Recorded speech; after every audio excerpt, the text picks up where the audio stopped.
Oi, galerinha, sejam muito bem-vindos a mais uma aula de História. Eu sou o professor Lucas e já estamos na nossa 17ª aula para o 6º ano do ensino fundamental. Na aula de hoje, a gente vai falar sobre um dos acontecimentos que historicamente é fruto e uma consequência direta, na verdade, daquelas questões que a gente estava abordando na aula passada sobre o Neolítico, certo? Que é aquele período da pré-história, o segundo período da pré-história, onde o maior marco de acontecimento vai ser o advento da agricultura, e esse advento da agricultura, do homem poder produzir, poder plantar, cultivar e futuramente comercializar o seu produto, é que faz com que o homem deixe de ser nômade e passe a ser sedentário, certo? Eles passam a se fixar em uma moradia, fixar em um determinado território. E a partir desse fixamento, certo? Dessa habitação que eles começam a criar em determinados territórios, é que vai surgir o que a gente vai abordar na nossa aula de hoje, que são os surgimentos das cidades. Então a gente vai entender como esses processos levaram e fizeram com que as cidades começassem a surgir, certo? Como determinada região começasse a se agrupar e se formar dentro de uma cidade. Então vamos estudar um pouquinho sobre o surgimento das cidades. Observem aí. As primeiras cidades.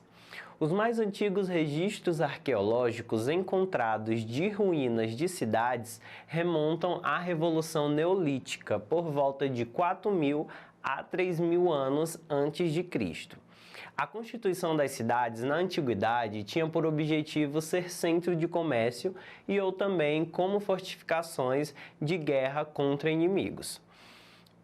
Percebe-se nas cidades do período o início da divisão do trabalho e a utilização de meios de troca como conchas e pedras semi-preciosas no comércio.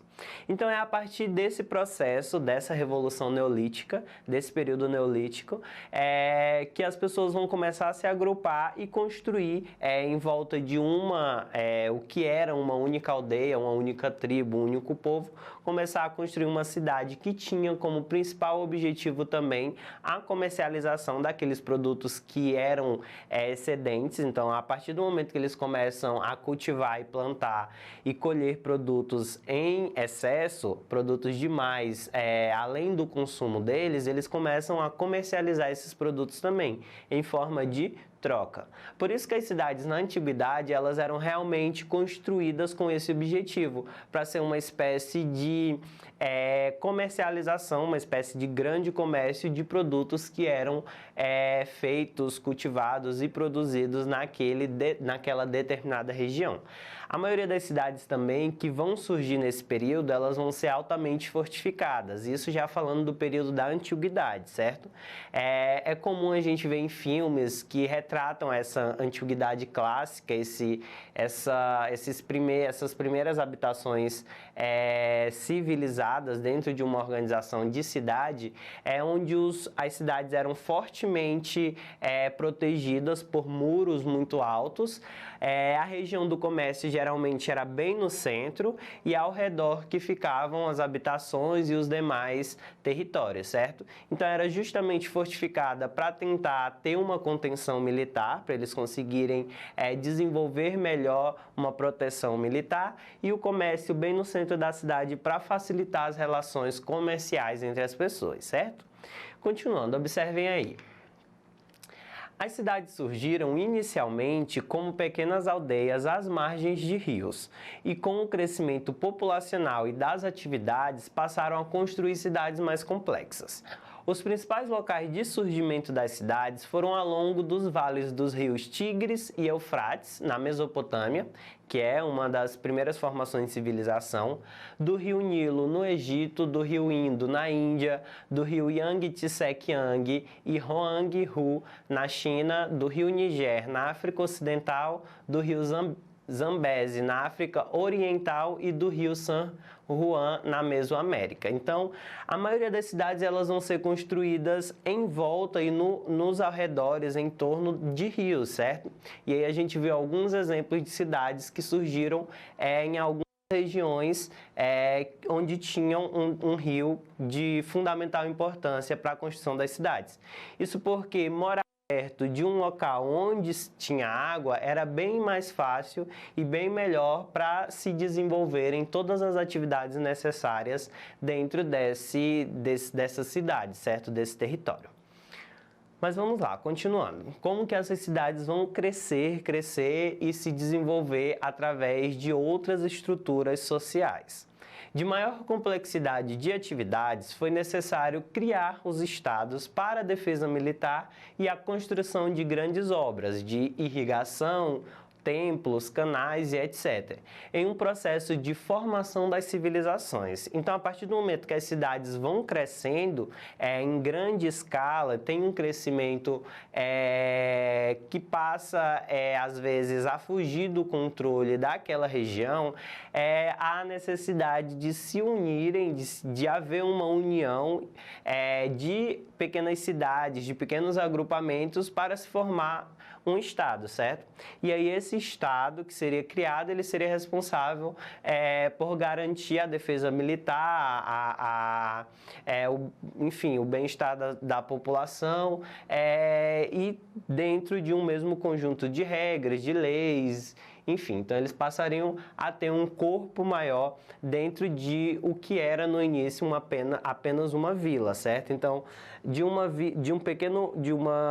pequena habitação surgiu um pequeno povoado, que vai surgir uma vila, que vai surgir uma cidade, dessa cidade vão surgir os estados também. Mas vamos lá, continuando, falando um pouquinho sobre o surgimento dessas cidades.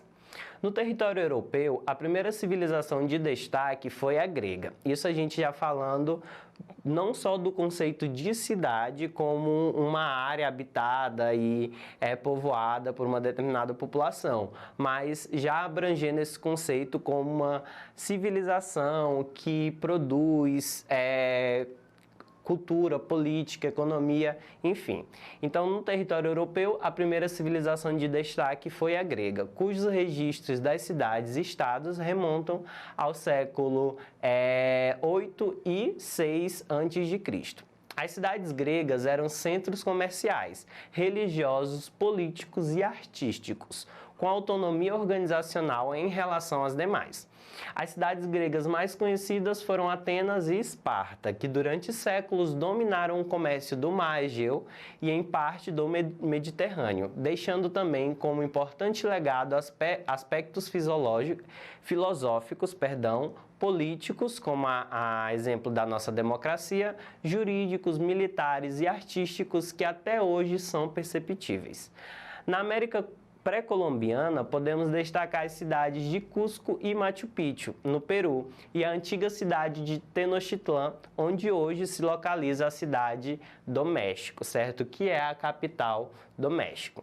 Então, a gente tem, além dessas regiões que surgiram nesses entornos e arredores de rios, a gente também tem algumas civilizações que vão surgir em outros locais, como exemplo das civilizações gregas, que vão ter as cidades-estados principais, que é Atenas e Esparta, onde vai ter um desenvolvimento dos aspectos civilizatórios, junto com muitas práticas que vão cada vez mais incentivar a política, a economia, o comércio, as artes, a tecnologia, tudo isso ainda é muito presente e muito visto de um legado cultural que a Grécia tem muito grande, desde as civilizações antigas até atualmente, certo?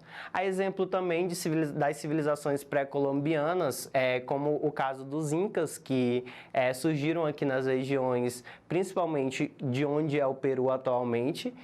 A gente tem Cusco, que era a capital do Império Inca, que é uma cidade muito bonita e que foi construída dentro dessas organizações, dessas civilizações incas que viviam e habitaram o nosso continente há muitos anos atrás e bem antes das chegadas dos europeus, certo?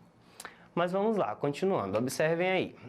O nascimento de uma cidade. Então, como que é possível definir exatamente o nascimento de uma cidade? Observem, não se pode determinar a data de nascimento de uma cidade como se fosse o nascimento de uma pessoa, pois o surgimento de uma cidade é um processo e a narrativa sobre esse acontecimento sempre se dá depois do ocorrido. Podemos destacar duas formas narrativas para descrever o nascimento de uma cidade: a narrativa mitológica e a narrativa histórica. Então, bem como esse texto falou, a gente não tem como definir exatamente a data de nascimento de uma cidade como se fosse o nascimento de uma pessoa. Isso porque o surgimento das cidades, a criação das cidades, principalmente dessas primeiras cidades, elas são um processo, certo? Acontece dentro de um processo que às vezes é muito longo. Então, só é definido após a passagem desse processo. Então, quando o processo já se encerrou, que as cidades já estão construídas e desenvolvidas, aí que se pode falar sobre o surgimento dessa cidade. Então, como não é algo que é simples e de forma exata, não tem como a gente definir exatamente uma data. Mas a gente pode definir o nascimento de uma cidade de acordo com das cidades, na verdade, de acordo com duas narrativas, que é a narrativa mitológica e a narrativa histórica. Vamos ver como que elas desenvolvem esse contexto. Observem. Versão mitológica para a fundação de Roma. Os gêmeos Remo e Rômulo, filhos do deus da guerra, receberam o direito de fundar uma cidade. Tiveram um sinal dos deuses para escolher o local, entretanto, entraram em uma disputa e Rômulo matou Remo, se tornando assim o rei da cidade. Isso é a versão mitológica que é contada de acordo com as crenças mitológicas da população romana, principalmente desse período da antiguidade, de acordo com essas versões mitológicas de como surgiu a cidade de Roma, que foi através desse direito que Remo e Rômulo adquiriram, e aí depois entraram em conflito, o Rômulo vai matar Remo e aí ele vai se tornar o rei dessa cidade. Mas a gente tem também a versão histórica para o surgimento de Roma. Observem.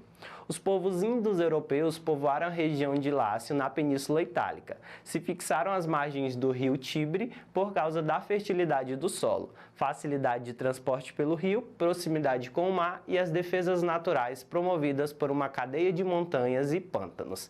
Latinos e sabinos se organizaram em aldeamento e entraram em conflito com povos vizinhos. Então essa já é a versão histórica para o surgimento da cidade de Roma, certo? Então, para finalizar, vamos só ver um pouquinho de qual que é a importância da cidade. Observem, a cidade é o lugar em que vivemos e, por isso, ela deve ser valorizada. Seu urbanismo melhorado e preservado tanto pelo poder público como pela população. Então, tanto o governo quanto nós temos essa função. É importante que você saiba qual é o seu papel na cidade e como você pode contribuir. Então, a gente sempre pode contribuir para o melhoramento da nossa cidade, certo? Vamos fazer agora uma questão rápida e objetiva para ver se a gente conseguiu entender o nosso conteúdo. Observem aí. As cidades surgiram inicialmente em letra A, pequenas aldeias, B, grandes aldeias, C, guerra de conquista ou D, iniciativas do governo. Então, como que as primeiras cidades surgiram, certo? A alternativa correta é a letra A, certo? Através de pequenas aldeias que se transformaram em cidades. Então é isso, eu espero que vocês tenham conseguido compreender a nossa aula. Para ter acesso a essa aula na íntegra, acessem a plataforma Eduque no site da Secretaria de Educação. A gente vai ficando por aqui. Tchau, tchau e até uma próxima aula.